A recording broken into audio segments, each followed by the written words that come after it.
Sawa. Sasa leo tarehe 16 June 2025 mashauri mawili ambamo anashtakiwa Antipas Tundu Lissu Mughwai almaarufu Tundu Lissu yaliitwa katika mahakama hii ya hakimu mkazi Kisutu. Mtakumbuka mashauri hayo, la kwanza ni shauri la jinai namba 8607 la mwaka 2025. Katika shauri hilo Antipas Tundu Lissu Mughwai anashtakiwa kwa mashtaka ya uhaini. Yaliyojiri kwa ujumla, kwa wale ambao mlikuwepo mmeshuhudia, ni kwamba kwa sababu za kimkakati mteja wetu amechukua jukumu la kujitetea yeye mwenyewe kwa muda, kwa sababu ambazo amezielezea, zikiwemo kusimamia haki zake yeye mwenyewe ambazo anaona zinaminywa na taasisi mbalimbali, na almahusus kabisa ametaja taasisi ya Jeshi la Magereza ambapo anahifadhiwa katika gereza la Ukonga. Sababu ambazo amezirejea ni kunyimwa haki yake ya kuabudu tangu alipohamishwa katika gereza lile siku ya Ijumaa Kuu, na wote mmemsikia anasema kwamba hajaruhusiwa kabisa kuhudhuria misa yote, kuwasiliana na Mungu wake kama ambavyo mahabusu wengine wote wanaruhusiwa. Kwa hiyo anayetaka kupigania anafikiria haki hiyo inaweza kusisitizwa na kupatikana kwa ufanisi zaidi kama atapigania yeye mwenyewe, kwa sababu yeye ndio anayefeel. Kwa hiyo anaweza kucommunicate kwa urahisi zaidi kama ambavyo amecommunicate leo kwa mahakama. Haki ya pili ambayo anapigania ni haki yake ya kuchanganywa na mahabusu wengine, kwa sababu ameeleza mahakama kwamba anawekwa pamoja na wafungwa ambao tayari wamehukumiwa adhabu ya kifo kwa maana ya kunyongwa, kwa lugha ya kimagereza wanaitwa condemns. Kwa amelalamikia hilo kwamba linamuathiri, linamnyima haki zake za msingi ambazo zimeandikwa katika sheria mbalimbali na mikataba mbalimbali ya kimataifa, lakini inamuaffect hata kisaikolojia, lakini pia anaona kwamba inalenga kwenda kumbomoa, kumfanya alege. Of course mnafahamu wote Tundu Lissu ni simba, ndio na katika usimba huo ndio maana anapigania hizo haki, kwamba hakuna uhalali wowote wa uongozi wa Jeshi la Magereza kumweka yeye, hata kama basi sababu ni za kiusalama, kumweka yeye pamoja na watu ambao wameshahukumiwa adhabu ya kifo. Lakini swala lingine ambalo nalipigania kwa nguvu zake zote, na ndio maana kama nasema kimkakati ameamua kuchukua jukumu au gurudumu la kujiwakilisha mwenyewe kwa muda katika kesi ya uhaini, ni kunyimwa kwa haki yake ya kuweza kuwasiliana na sisi mawakili wake. Ameeleza na sisi tumeshaeleza, tulifanya press conference, tulieleza kwamba uongozi wa Jeshi la Magereza katika kesi hii wamebehave katika namna ambayo kidogo inashangaza. Nilieleza kwamba mazingira ambayo tunakutana nayo tunapokwenda gerezani, unaongea naye kupitia kwenye glass panel, unaongea kwa simu. Mambo mengine ni ya kimkakati, kwa sababu kuna mojawapo ya misingi ya sheria ya kuwakilishwa inaitwa attorney client privilege. Kuna mambo ambayo mnaongea na mteja wako, mtu mwingine yote duniani hapaswi kuyafahamu, na wewe wakili huwezi kulazimishwa na mtu yoyote duniani kuyasema.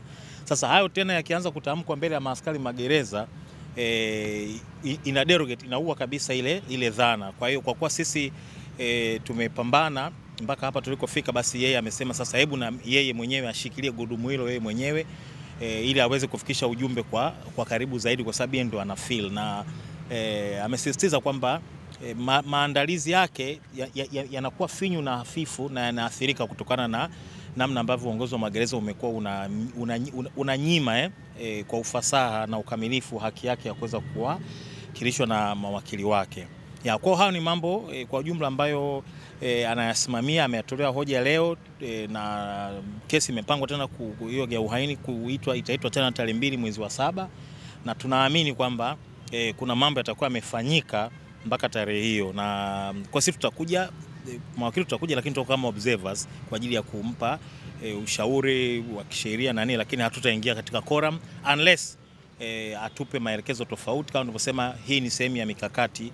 Kesi nzito kama hii ambayo wenzetu wamekaa wakapanga mikakati ya kumshtaki, na yenyewe pia inahitaji mikakati mahususi na thabiti kabisa ya kuweza kupambana nayo. Lakini mmemsikia amesema anawaamini mawakili wake kwa 100%, na amesema kwamba wamepigana kwa jasho na damu mpaka hapa tulipofika, lakini kama nilivyosema, kwa sababu za kimkakati kwa muda mfupi atachukua hilo gurudumu yeye mwenyewe.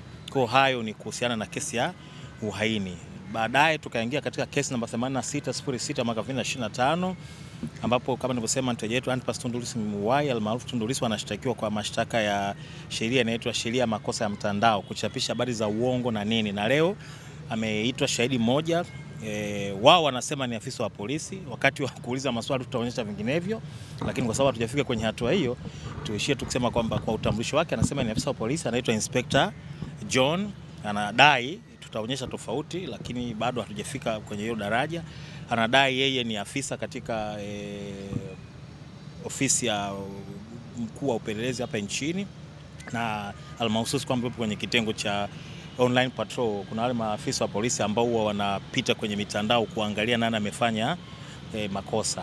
Kwa hiyo anadai kwamba katika ushahidi wake kwa kifupi kwamba yeye katika pitapita zake kama sehemu ya utekelezaji wa majukumu yake alikutana na video ambayo yeye kwa tafsiri yake ilikuwa inaonyesha kwamba kuna makosa ya kimtandao ambayo mteja wetu Tundu Lissu ameyafanya. Sasa ametoa ushahidi wake, amesimulia jinsi ambavyo alifanya kazi, kile alichokiona na namna alivyo retrieve ile video. Na baada ya hapo wenzetu upande wa mashtaka wakaleta ombi kwamba wanaomba ushahidi wa shahidi huyo usitishwe kwa muda. Sheria inaruhusu kifungu cha 147 kifungu cha 5 cha sheria ya ushahidi kama fanywa sura ya 6 kama fanywa marekebisho mwaka 2022 inaruhusu kusimamisha kwa muda ushahidi wa shahidi ili kusubiri ushahidi wa shahidi mwingine. Sasa tulipinga vikali, mlikopo mmesikia, na tukasema kwamba tafsiri yetu ni kwamba ni uoga wa shahidi kuulizwa maswali. Ndio tuhoja tuliotoa mahakamani kwamba shahidi hakuna lolote, ni kinga tu inawekwa ili tusishughulike na shahidi ambaye wote mmenisikia mahakamani nikisema tunamfahamu vizuri. Na ndio maana nikasema wenzetu wanadai ni afisa wa polisi, ana cheo cha inspector, kwamba yeye ni mtaalamu au mchunguzi wa makosa ya kimtandao. Ndio shahidi alivyosema. Narejea tena, tulikuwa tumejiandaa na bado tunajiandaa kuonyesha kwamba story hiyo sio story ya kweli, lakini hatuwezi kusema huko hadharani barabarani. Tunamsubiri kwenye kizimba siku yoyote ambapo atakapokuja, kwa sababu baada ya kutoa hoja zetu tumepinga vikali kabisa ombi hilo, lakini hakimu au mahakama niseme imekubaliana upande wa mashtaka. Kwa hiyo imeahirisha kwa muda fulani ushahidi wa shahidi huyo ambaye wanamuita wenzetu Inspector John, na amejiita Inspector John. Ushahidi wake umeahirishwa, kwa lugha kitamu umekuwa deferred mpaka hapo baadaye. Wao wanadai atakapokuja mtaalamu mchunguzi kutoka kitengo cha uchunguzi wa vifaa vya electronic, atakapokuja na kutoa ushahidi pengine na kutoa kielelezo ambacho hiyo nafikiri ndio flash disk ambao wanasema ndani yake kuna picha au video ambazo zinamuonyesha mteja wetu akitenda hayo makosa. Basi kama nilivyosema, mahakama imeamua, tulikuwa tumejiandaa, na tulisema mahakama tulikuwa tumejiandaa kushughulika naye huyo shahidi, tunamfahamu vizuri, narudia tena. Na siku yoyote tumeka tu akiba, siku yote atakapokuja kama atamleta basi tutashughulika naye ipasavyo. Tulikuwa tunalilia siku zote kwamba kesi ianze ili ulimwengu wote uweze kufahamu haya mashtaka anayoshtakiwa nayo Tundu Lissu ni mashtaka kweli au ni kitu kingine. Sasa tunafurahi kwamba angalau safari hiyo ya sisi kuonyesha dunia kwamba kilichoko ni kitu tofauti kabisa imeanza. Tunasikitika kwamba tumekatishwa leo katika namna hiyo, lakini tupo tayari. Tutakutana tena katika kesi mnamo tarehe 1. Shahidi atakaye kuja tutashughulika naye kwa ufasaha ili kuonyesha dunia kwamba kwa mtazamo wetu na wateja wetu Antipas Tundu Lissu Mughwai hajafanya au hajatenda makosa yote ambayo anatumiwa nayo, na tutaonyesha kwamba kuna mambo mengi ambayo yamepelekea kesi hii na kulikuwa hakuna sababu ya kisheria ya kufungua kesi hii.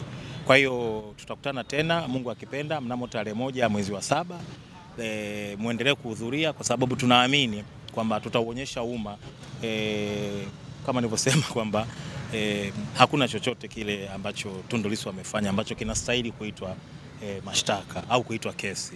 Ni hayo tu kwa sasa.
Bosi.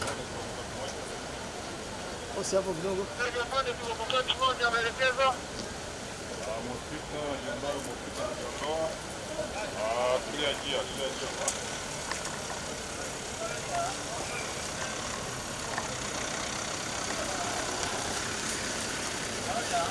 Oi,